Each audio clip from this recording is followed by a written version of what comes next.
Hello दोस्तों, उम्मीद करता हूँ कि आप पहले से भी ज़्यादा खुश हैं और बहुत बहुत धन्यवाद हमारे वीडियोस को पसंद करने के लिए, हमारे वीडियोस देखने के लिए। आज हम बात करेंगे एक ऐसे हैरत अंगेज घर के बारे में जिस पर एक बहुत बड़ी हॉरर फिल्म बनी थी, दी कंज्यूरिंग 2। दोस्तों, ये फिल्म 2016 में रिलीज होने के बाद बॉक्स ऑफिस और लोगों में इस फिल्म ने तहलका मचा दिया था। तो ऐसा क्या खौफनाक हुआ था हॉक्सन फैमिली के साथ उस घर में, जिसकी वजह से ये फिल्म इतनी मशहूर और डरावनी मानी जाती है। दोस्तों, मूवी में जो दिखाया गया है वो पूरा सच नहीं है, बल्कि कुछ और खौफनाक बातें हैं जो आप नहीं जानते, और वो बातें आज हम आपको बताएंगे। तो रियल लाइफ में जो हुआ था इस घर में, आइए वो मैं आपको बताता हूँ। 1977 में ग्रीन स्ट्रीट एनफील्ड, इंग्लैंड में एक सिंगल पेरेंट मदर पेगी हॉक्सन अपने 4 बच्चों को लेकर शिफ्ट हुई इस घर में। इस घर के इतिहास के बारे में इस परिवार को बिल्कुल पता नहीं था, क्योंकि दोस्तों बाहर से ये घर दिखने में किसी और साधारण घर की तरह था, पर इस घर के अंदर जो शैतानी शक्ति थी वो बस अपना मुंह खोले अगले शिकार का इंतजार कर रही थी। और फिर आने वाले समय में हॉक्सन परिवार ने बहुत ही खौफनाक और दर्द भरा वक्त निकाला इस घर में। इस घर में शिफ्ट होने के बाद पेगी अपने काम में लग गई, क्योंकि उन पर पूरे घर की जिम्मेदारी थी, और बच्चे अपने पढ़ाई में। पेगी के 4 बच्चे थे, मार्गरेट, जैनेट, जॉनी और बिली, 2 बेटियां और 2 बेटे। घर में जो शैतानी आत्मा थी वो अपना शिकार चुनने में लगी हुई थी, और उसने चुना हॉक्सन परिवार की 11 वर्षीय जैनेट को, जो पेगी की 2 नंबर की बेटी थी। इस सेंसेशनल पैरानॉर्मल केस को काफी फेम और नाम मिला।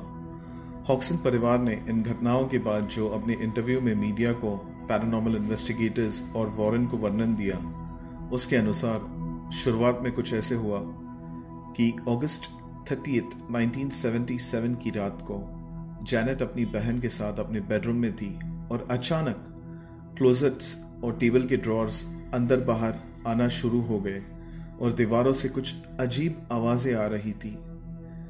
इन सब बातों से जैनेट और उनकी बहन काफी घबरा गए और चीखने लगे। ये अफरा तफरी और अपनी बेटियों की चीख सुनकर पेगी ऊपर बेडरूम में पहुंची, ये सोचकर कि वो शरारत कर रही थी, और ऊपर बेडरूम में पहुंचते ही उन्होंने जो देखा उसे देखकर वो घबरा गई। पेगी, जैनेट और उनकी बहन मार्गरेट के सामने क्लोजेट के ड्रॉर्स अंदर बाहर हो रहे थे, कबर्ड के दरवाजे भी खुल रहे थे और बंद हो रहे थे। ये देखकर पेगी ने क्लोजेट के ड्रॉर्स बंद करने की कोशिश की, पर जैसे ही वो ड्रॉर्स बंद करती, ड्रॉर्स फिर से खुल जाते, और क्लोजेट के दरवाजे भी बंद करने पर फिर से खुल जाते।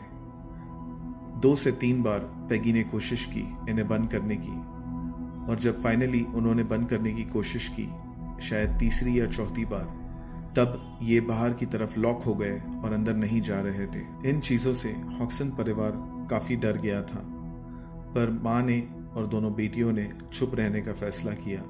इस हादसे के बाद एक रात अचानक दोनों बेटियों का बेड शेक होने लगा, और शायद इसी वक्त जैनेट काफी डर गई और वो बुरी शक्ति के काबू में आ गई। दोस्तों, अक्सर जैनेट को लगता जब वो अकेली होती कि घर में उनके बगल में कोई बैठा हुआ है नीचे सोफे पर टीवी देखते समय। इसके अलावा जैनेट ने नींद में चलना भी शुरू कर दिया था, और वो नींद में किसी से बातें भी करती थी। हादसे एक के बाद एक हो रहे थे, और जैसे समय बीत रहा था वैसे ही ये हादसे और भी ज्यादा खौफनाक, डरावने और दिल दहला देने वाले हो रहे थे हॉक्सन परिवार के साथ। कई बार इन हादसों से डर के हॉक्सन्स अपने पड़ोसी विक नॉटिंघम और उनकी पत्नी के घर चले जाते और वहीं सो जाते। एक रात इन्हीं हादसों से डर के उनके पड़ोसी नॉटिंघम परिवार के घर जाने का फैसला किया। विक नॉटिंघम, जो इन हादसों से काफी परेशान थे कि हॉक्सन्स के साथ ऐसे क्यों हो रहा है, उन्होंने हॉक्सन्स के घर जाकर तफ्तीश करने का फैसला लिया। विक एक बहुत ही मजबूत और बेखौफ आदमी थे और बॉडी बिल्डिंग भी करते थे।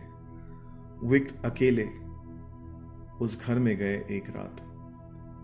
जब उन्होंने घर का मुआयना किया तब शुरुआत में उन्हें कुछ भी अजीब नहीं लगा, पर घर में अंदर जाने के बाद और ख़ास तौर पे जैनेट के बेडरूम में जाने के बाद कुछ ऐसी डरावनी आवाज़ें आना शुरू हो गई कि विक घबरा कर वहाँ से अपनी जान लेकर भाग निकले।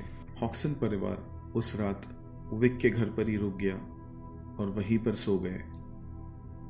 इस घटना का स्टेटमेंट नॉटिंगहम्स ने अपने बयान में भी दिया था प्रेस रिपोर्टर्स को और पैरानॉर्मल इन्वेस्टिगेटर्स को। एक काली रात जब हॉक्सन परिवार के घर में इस काली शक्ति ने कोहराम मचा रखा था, तब पेगी ने पुलिस को कॉल करने का फैसला किया।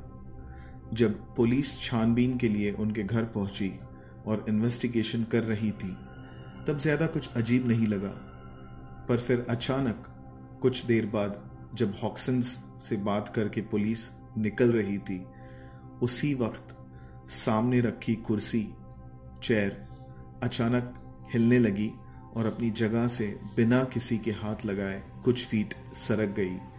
ये देखकर पुलिस वाले हक्के बक्के हो गए और बाद में उन पुलिस वालों ने ये अपने बयान में इस घटना का वर्णन जज को दिया। एक बार जब जैनेट बहुत तकलीफ में थी तो उन्होंने अपने बेडरूम में अपने आप को लॉक कर दिया और उसी समय वहाँ पैरानॉर्मल सोसाइटी के कुछ मेंबर्स भी थे। जब बहुत कोशिश करने के बाद पैरानॉर्मल सोसाइटी के इन्वेस्टिगेटर्स जैनेट के कमरे में पहुंचे तो उनमें से एक इन्वेस्टिगेटर ने जैनेट के अंदर बसी काली शक्ति को चेतावनी दी कि अगर वो जैनेट में है तो उन्हें कुछ निशानी दे और वहां पड़े हुए नीचे तकिए को हवा में उड़ाकर बताए। पर काफी समय तक रुकने के बाद ऐसे कुछ भी नहीं हुआ।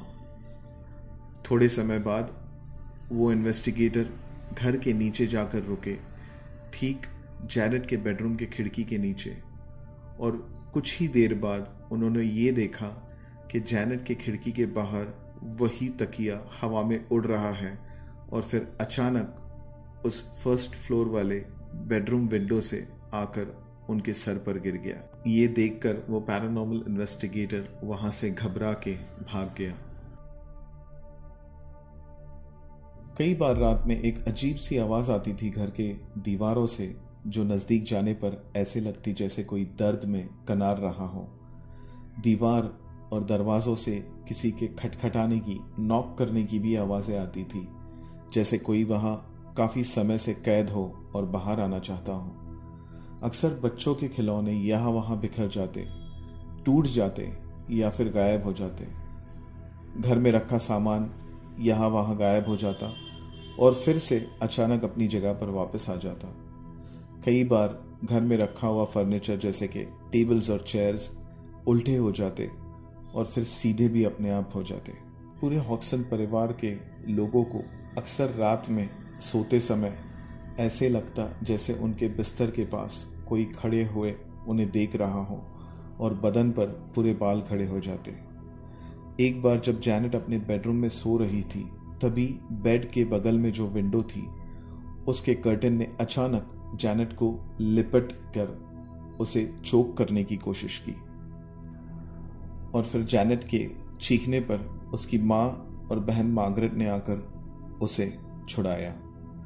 दोस्तों, कहा जाता है कि तकरीबन 30 अलग अलग लोगों ने, जिनमें हॉक्सन्स के नेबर्स भी थे, साइकिक रिसर्चर्स और जर्नलिस्ट्स, जिन्होंने इस केस को काफ़ी करीब से देखा, काफ़ी करीब से मॉनिटर किया, उन्होंने इन भयानक डरावनी घटनाओं को देखकर इनके बारे में अपने बयान में इनकी पुष्टि की है।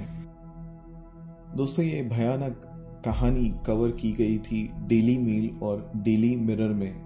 हॉक्सन परिवार के इस भूतिया घर में मॉरिस ग्रॉस नाम के व्यक्ति, जो एक रिपोर्टर थे और सोसाइटी फॉर फिजिकल रिसर्च के मेंबर भी थे, उन्होंने हॉक्सन परिवार से कांटेक्ट किया और उनकी अनुमति से घर में कैमरा सेट किए।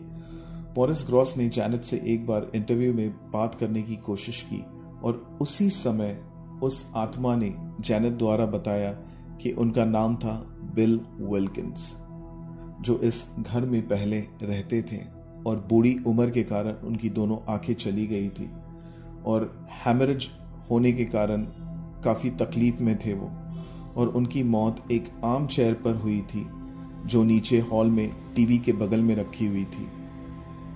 जैनेट जब ये कैमरा के सामने बता रही थी तब उनकी आवाज़ एक बूढ़े आदमी की थी।